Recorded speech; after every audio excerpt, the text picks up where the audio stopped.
Ayan po mga ka-farm. So ngayon po ay May 22.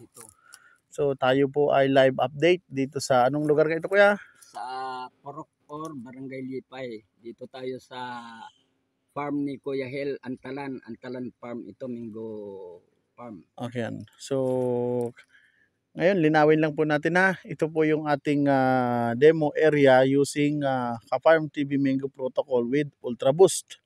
Ano? So nung tayo ay pumunta dito kuya, yung bulaklak naghihingalo na.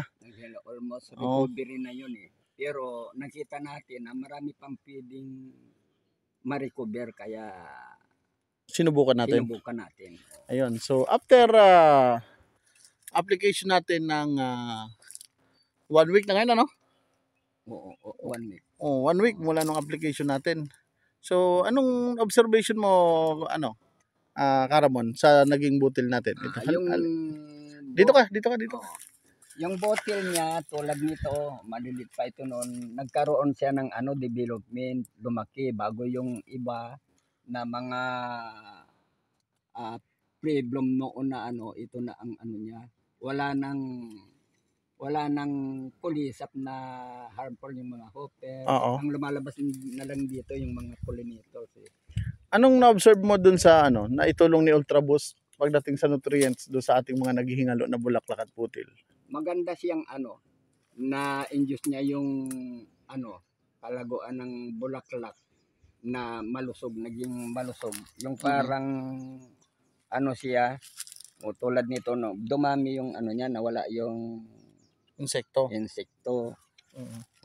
Bago itong mga halos na noon, namungkagad na siya ngayon. Yung mga nagda-dry na noon mga nagdadry, kaya ang epekto, magandang epekto noon. Kaya lang dito sa bulaklak natin hindi pantay dahil voluntary nga ito eh. Okay.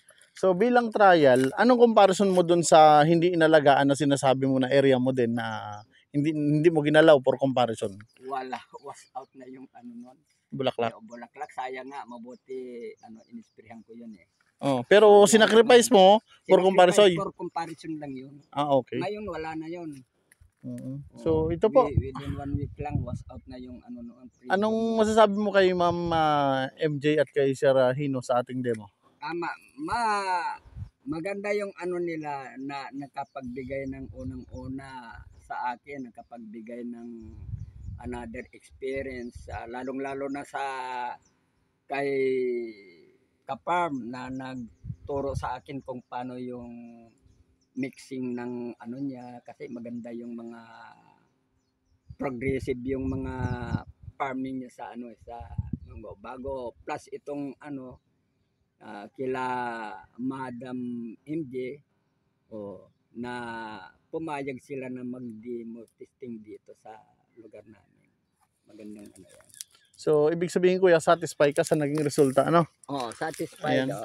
So, ito po yung area na sabi ko nga po, kahit po ako ay nasa malayo, kahit po ako ay nasa Mindoro, or ako po ay nasa bandang south, obligado po akong puntahan. Alam niyo po kung bakit? Dahil protocol ko po ang nakataya dito. Kahit po ako ay sabihin natin na isa pong freelancer, pinapakita ko po na yung naging resulta dun sa area ko sa paggamit ko po ng Ultra Boost ay susubukan po natin yung magiging resulta dito sa area ni Kuya Ramon. Ayan. At sa ngayon sa kanya nga ay talagang malaki ang naging improvement. Although hindi sabay-sabay yung bulaklak, pero hindi nakasira kundi nakatulong. Nakaganda. Shout out mo ang team AgriGoPro. Yan. Sa team AgriGoPro kay Boss Hino Rason. Shout out mo sila. Magandang araw po, sir, sa AgriGoPro. Marami pong salamat sa inyong pagtangkilik sa namin. Sa project na ito. Sana tuloy-tuloy ang supportan nyo sa amin. Okay. So yan po ang testimony ni Kuya Ramon, isa po sa Mingo Growers and farm helper dito sa lugar na ito po ng Zambales. So hanggang dyan lang po muna at marami pong salamat sa inyo pong pagsubaybay.